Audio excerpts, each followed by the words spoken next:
Mobile Suit Gundam Jikokusu, rilis pada Februari tanggal 28 tahun 2025, menjadi salah satu series hasil kolaborasi Sunrise dan Studio Khara yang betul-betul sangat ciamik.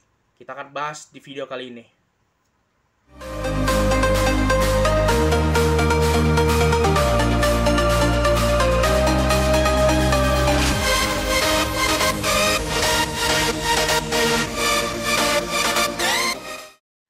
Kembali lagi channel gue di Furabi, dan hari ini kita bakal review seri Jikokusu. Meskipun agak telat ya, tapi kita langsung mulai aja pembahasannya. Let's go.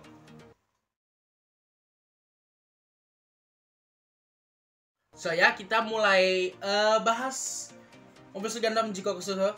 Nih sebenarnya ini sudah gue tag ya tadi itu, cuman menurut gue jelek banget. Sekarang kita tag ulang. Ini gue bakal banyak banget salah ngomong kalau misalnya. Ini gue bakal banyak salah ngomong ya, karena gue nggak pakai skrip sama sekali. Ini gue langsung ngomong aja. Tadi itu aja sampai salah ngomong beneran. Oke, kita mulai aja langsung. Kita bahas episode-episodenya. Tapi ya gue nggak bakal bahas secara rinci ya. Tapi gue bahas konflik yang terjadi di episode-episode tergantung.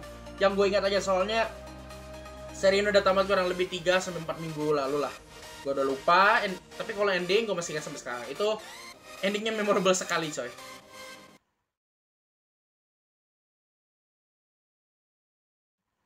Oke, kita mulai aja langsung. Kalau menurut gue di episode pertama ini masih konflik seru-seruan aja, mirip-mirip sama WFM. Kalau WFM tuh lebih tepatnya di season 1 itu masih seru-seruan aja, kayak have fun aja gitu ya, cuman battle boom dah. Nah, untuk episode 1, 2 dan 3 ini khususkan buat kalian yang sudah pasti nonton Mobile Suit Gundam Jikokusu tapi yang beginning, yang movie-nya, pasti kalian udah lebih cepat tahu lah daripada yang nonton serinya, karena movie-nya itu rilis dulu sebelum seri itu. Kalau nggak salah, movie-nya itu rilis antara akhir Januari sama awal Februari lah. Kalau serinya itu rilis setelah ya kalau nggak salah gitu deh. Gue udah lupa rilisnya, tapi kalau masalah tanggal rilis serinya itu gue baru cari barusan ya. Terus apa lagi ya kira-kira kita bisa bahas ini? Untuk episode 1 ya, itu lebih ke arah pengenalan karakter. Kita bisa kenal beberapa karakter ya, kayak si Machu sama Yuzuriha, terus ada Nyan. Kalau nggak salah itu sudah ada, sama Mas Suji yang plot twist banget ternyata di akhir dia itu. Menurut gue cukup kaget sih sama plot twist dia. Nah, di awal-awal ini ya masih hitungannya seru-seru aja, belum yang serius-serius amat. Tapi ya udah mulai intens di dekat akhir-akhir. Terus lanjut di episode 2 itu nggak ada nyambung sama sekali ke episode pertama, tapi lebih tepatnya episode 2 tuh ke flashback lagi, kita mundur lagi. Waktu kejadian di mana Mas Char 1 ini berusaha ngambil RX-78. Cuman di sini kan mereka sebut kalau Gundamnya itu Shiroi Gundam ya, RX-78 itu bukan RX-78 gitu sebut mereka. Mereka sebutnya Gundam putih gitu. Akai Gundamnya kan dari dari RX-78 juga. Cuman sebutnya mereka juga bukan RX-78 tapi tetap Akai gitu. Pakai warna lah, gue lebih suka sebutan kayak gitu daripada sebutan kode tuh. Lumayan keren dah Bob. Karena ya kalau Akai kan base-nya dari Mas Char nih, warnanya Akai sekali. Oke, kita lanjut. Untuk episode 2 itu konfliknya ya literally kayak episode 1 mbah. Banyak referensi ditaruh di sana, gua sampai ya kayaknya senyum-senyum sendiri atau ketawa aja gitu ngeliat referensinya. Wow, lengkap coy referensinya. Masalah dikasih referensi tuh, waduh bagus banget. Terus ya lanjut episode 3. Nah, episode 3 ini baru mulai clan battle-nya. Di sini clan battle itu sistemnya 2 lawan 2 ya, karena sesuai apa yang mereka bahas itu soal Mavu. Nah, Mavu ini kalau kalian belum tahu itu sistem kayak partnership, kayak tim 2 orang lawan 2 orang. Nah, ibarat kayak ini nih. Kalau misal Shizaku ini berhasil menyerang atau gagal menyerang, backup dia Shizaku lainnya misalnya itu akan ngebantu serang balik. Jadi kan ada 2 chance untuk bertarung gitu. Ada 2 chance untuk menang lah. Ya kayak gitu dia Mavu sistemnya, atau partner berdua tim gitu. Mirip-mirip kayak kalau misal genre lain ya, kayak Pokemon kan ada trainer, ada monsternya, jadi mereka kerja sama bareng, si trainer mimpinnya gitulah, intinya partner gitu. Nah, di sini sistem Mavu tuh kayak gitu, dia kerja sama untuk sampai kemenangan.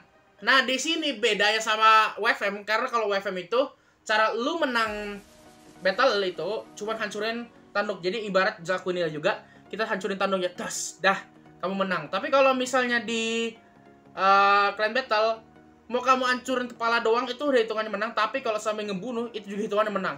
Itu betul-betul ngagetin sumpah. Pas di kejadian episode 4 kalau nggak salah, yang munculnya GM, maksud gue Gelgok. Nah, yang pas ada Gelgok itu, gue lupa nama ceweknya, sumpah sudah. Tapi intinya yang pilot Gelgok itu yang paling kasihan sih jujur, malah terbunuh dia cuk. Tapi buat yang episode 3 tuh lawannya Zaku, 2 Zaku gitu. Kayaknya nggak tahu Zaku ronsokan atau apa, tapi mereka cukup jago sih, gue nggak bohong. Terus di episode 5 tuh lawannya Dom. Dan gue kaget Domnya ternyata masih cukup akurat sama Dom asli, beda sama karakter lain yang lumayan agak berubah ya. Contoh Zaku nih lah, kita ambil. Ini Zaku jadi korban terus. Kakinya yang di bagian sini itu kayak bulky-nya naik ke atas, jadi yang kurus ke bawah, bulky ke atas gitu. Nah kayak gitu contohnya. Berubah. Dia nggak 100% ngikutin yang asli. Soalnya kan ini alternate Universal Century. Kalau gua sebut itu AUC gitu. Itu lebih enak disebut karena ya literally alternate. Nah, pas episode itu masih seru-seruan aja, fight. Udah nggak ada konflik yang terlalu mendalam lah. Nah, pas sudah episode 6 ke atas, itu konfliknya baru muncul itu. Atau kalau nggak salah 7 deh. Oh, belum, 6. Ya, 6. Episode 6 tuh konfliknya mulai kelihatan. Sudah ada konflik perang lagi nih, masalah Zeon ini. Tapi ini kan bukan Federasi lawan Zeon kalau nggak salah. Full Zeon lawan Zeon gitu. Ada perbedaan ideologi. Nah, ideologi Kisila Zabi dengan ideologinya Mas Char kalau nggak salah. Mas Char ini dari terus diteruskan sama Sharyabul atau bestinya yang naik Kikeroga. Anjay, itu keren banget. Habis itu di episode 7 itu gue paling suka sih episode 7. Kalau nggak salah episode 7. Momen pas ada Psycho Gundam. Itu gila coy, jujur.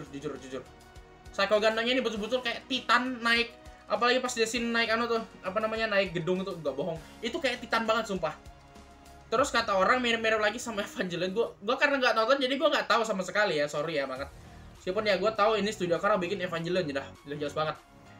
Gue lihat itu si Psycho Gundam, terus ada Hambarabi itu paling terkejut gue sumpah. Jarang-jarang Hambarabi tuh bakal di-mention gitu. Tapi ini ke-mention tuh seru. Pas ya adegan itu lumayan merinding sih, soalnya ya bayangkan aja orang nggak bersalah tiba-tiba piu kena tembak gitu pakai jari-jarinya si si Psycho Gundam. Terus lanjut episode 8, 9, 10 itu gue udah lumayan lupa konfliknya karena memang banyak yapping, nggak bohong. Tapi di episode sebelumnya kayaknya 10, 11 itu ada momen pas Nyan itu dapat mobile suit sendiri. Itu habis dia di invite ya sama Xavier Renan Xavier naik buat join Zeon. Di episode 10 atau 11 deh, atau 9 mungkin, itu dia di-invite. Bukan dikasih mobile suit. Nah, mobile suitnya ini G4 Red. Nah, G4 Red iki mirip kali warnanya sama Evangelion. Memang sih, karena ya studio karya ini senang kali lah kasih referensi singkat buat seri mereka sendiri gitu. Itu lucu coba. Pas G4 ini literally G-Quax cuma versi lebih advance lah, 2.0. Nah, terus konflik terakhirnya ini nih, pas di episode 11, di endingnya kita dikasih tunjuk kemunculan Mbahnya langsung ya. Tapi di sini kayaknya dia bukan pure Mbah gitu, soalnya di Gunpla-nya itu dirilis, dia terus kodenya itu bukan R78 doang, ada GMS juga kalau nggak salah. Gue lupa, tapi intinya kodenya beda sama Mbah, nggak kayak Mbah yang asli, cuman bentuknya masih Mbah banget. Nah, di episode 12 ini dia klimaks terbaiknya jujur. Pas momen-momen pertarungan antara ini betul-betul mereka berlawan semua nih. Ada Kisila Zabi kan sudah terbunuh nih karena Mas Char balik, terus dia dapat Akai Gundamnya kembali, dipakai lah ngebantai pasukannya Kisilia. Terus si Sharyabul ngelawan bestinya sendiri lah kalau gue bilang nih. Satu tim lah melawan, mereka bertarung Akai Gundam versus Kikeroga. Terus di sini si Mbah itu yang dari kayaknya universe asli itu ngelawan G-Fred plus G-Quax. Ngelawan G-Fred lawan G-Quax. Nah, mereka berdua ini melawan si Mbah. Ini yang paling gue kaget. Ini karena si tugasnya si Mbah atau si Suji ini sekarang itu mau ngancurin Mawar Sharon atau Elmeth lah. Elmeth yang dari UC yang nyasar ke AUC gitu. Soalnya di sini di AUC ini Lala ada dua, atau kenapa? Ada Lala versi alternate, ada Lala asli. Lala asli ini nyasar gitu. Di sini juga ada ke-mention itu momen pas ini gue nggak tahu ya, tapi ada momen yang pas ada Elmes, Gelgok sama Mbah itu bertarung itu. Nah, itu di-mention di situ juga. Lalu bertarung lah ini Jifred sama Jikok sama-sama melawan Mbah. Nah, Mbahnya ini yang terkejut gua bisa jadi gede coy. Ini ngawur betul sumpah. Menurut gua bagaimana Dao ini dari kecil kayak gini, ibarat kecil kayak gini terus tiba-tiba langsung membesar kayak gini. Nah, itu kan ngawur gitu, nggak bohong. Cuman intinya pas sudah bertarung akhirnya si Suji sadar, selesai, konflik selesai. Apa namanya? Sarebu juga sama Char sudah oh iya di sini ada scene yang super ikonik dari Mbah, dari Mobile Gundam original ini. Pas tangan Akai Gundam yang bagian tangan kanannya sama kepalanya itu hilang. Itu mau mirip-miripan sama momen terakhir Mbah nembak Zeong. Itu keren banget, nggak bohong jujur. Jadi ya gitulah. Kita pindah ke segmen selanjutnya, kita bahas secara story, pembawaan karakter, musik sama lah. Efek-efek lainnya lah, oke? Kita mulai aja, let's go.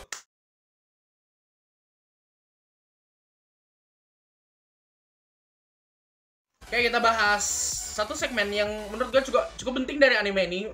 Setelah kita ngomong beberapa episodenya, gue banyak spoiler ini ya, jujur.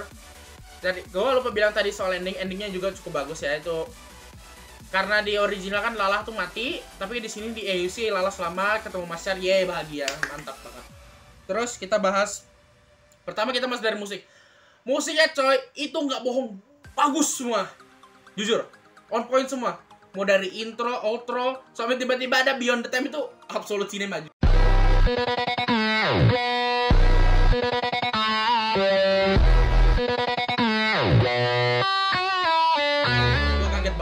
Nggak bohong, pas beberapa lagu ya, kayak gue lupa lagunya kalau di akhir-akhir itu, tapi beberapa ada Reno Melon No Lemon. Pas di awal itu ada kayak Midnight Reflection juga, Girl on Space Colony, itu di akhir juga dipakai juga itu lagu. Cuman kali ini bukan nana-nana lagi, tapi langsung pakai lirik pas di ending, di kredit terakhir itu. Nah, itu gue dengar gue sampai nyanyi sendiri karena memang bagus itu lagunya. Terus masalah efek, ini gue akuin ya, efeknya tuh asik coy, nggak bohong. Kalian yang mungkin nonton anime Gundam dulu-dulu, misal dari tahun 19, terus ke 2000 awal, ke 2000 pertengahan ya, 2000 berapa nih, 2010, 2015 lah. Itu pasti ngerasa, oh ya, anime Gundam biasa aja, soalnya robotnya masih pakai gambar juga, kayak manusianya lah. Tapi ini jujur, ini mau mirip-miripin sama apa ya? No. WFM belum. Intinya udah pakai full CGI buat mobile suitnya, khusus mobile suitnya aja. Itu sudah full CGI, jadi gerakan mereka tuh lincah banget, fluid sekali, gak bohong. Pas nembak piu-piunya, ledakannya gila jujur. Tapi kalau buat mobile suitnya mungkin cuma matung biasa, kalau nggak salah seingat gue tuh Joan jadi gambar, udah titik. Kayak Jifred pas dia standby di tempat awal pas Nimachu dikasih itu ngacu lagi, pas Nyan dikasih Jifred itu dia masih standby tuh kayaknya kalau nggak salah masih gambar. Tapi pas sudah gerak udah jadi CGI dia. Itu gue nggak bohong, CGI-nya bagus banget, gak bohong, bagus banget. Ini gue apresiasi banget Sunrise sama Kara untuk ngebikin ini. Mereka betul-betul put on effort-nya tuh kebanyakan ya, ngomong. Dari tadi tuh dari lagu, terus dari apa namanya efek CGI. Terus kalau environment-nya cukup hidup lah, gue nggak bohong. Beberapa tempat ya kayak ada di kota utama, ada tempat kumuh, terus ada bumi. Nah, buminya ini sayang kosong banget ya karena memang ya nggak tahu ya, gue lupa ya, tapi buminya memang nggak terlalu banyak penghuni, dikit aja penghuninya. Terus ya luar angkasanya jelas banget. Luar angkasanya paling banyak kita ngeliat pesawatnya Zeon terus, nggak bohong. Pas di tempat mereka di koloni ini ada dua tempat kan, ada tempat orang biasa sama tempat kumuh atau tempat refuse lah, tempat orang apa ya sebutan refuse bahasa Indonesia gue lupa lagi. Tempat mereka gue lupa lah, intinya refuse lah. Mereka tempat untuk di situ sebentar gitu loh. Nah itu tempat itu sayang sekali nggak dipedulikan sama sekali. Kayak waktu pertama kali ya, pas ada laporan di episode pertama tuh, si Jikwax terus kawan ada yang lain-lain lah. Datanglah polisi Zaku ini. Dihancurin gitu aja tuh kejem banget, gak bohong. Banget sumpah. Mirip suatu negara, gak bohong coy.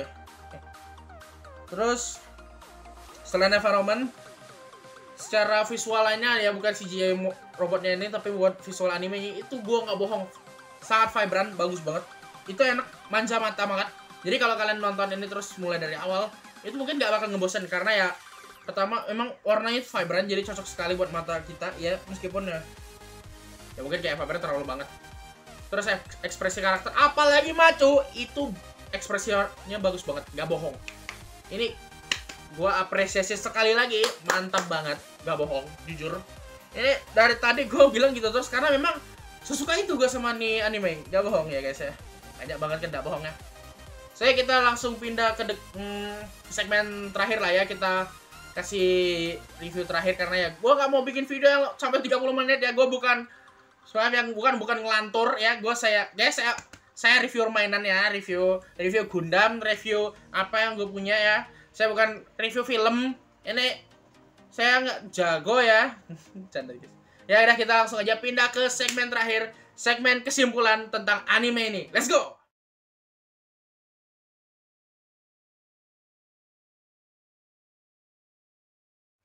Oke, kita sampai di segmen terakhir. Sebelum kita tutup video ini, kita bakal kasih kesimpulan terakhir ya. Menurut gua ini anime itu ada di posisi 9/10 lah. Dia memang gak yang perfect banget, gak yang bagus banget, karena memang beberapa bagian dari anime ini gak menceritakan gak menjelaskan lah lebih tepatnya, kayak beberapa hal penting kayak new type apalah, sama kayak anime sebelumnya. Kalau kalian nonton yang pas awal banget dari Mobile Suit Gundam Origin yang paling awal banget ya, bukannya The Origin tapi Mobile Suit Gundam Origin yang paling itu tahun 1979 itu pasti kalian lebih ngerti. Tapi kalau buat kita nih yang mungkin fans baru ya, terus nonton Gundam G-Quarks, mungkin kaget new type itu apa sih, terus Mavu itu apa sih. Nah itu pasti kita nggak tahu. Kalau Mavu ini kan sistem baru ya, jadi nggak terhitung ya. Tapi kalau new type, new type, old type, apapun itu pasti kita nggak tahu. Gue juga gak kurang ngerti new type itu sebenarnya apa teman ya.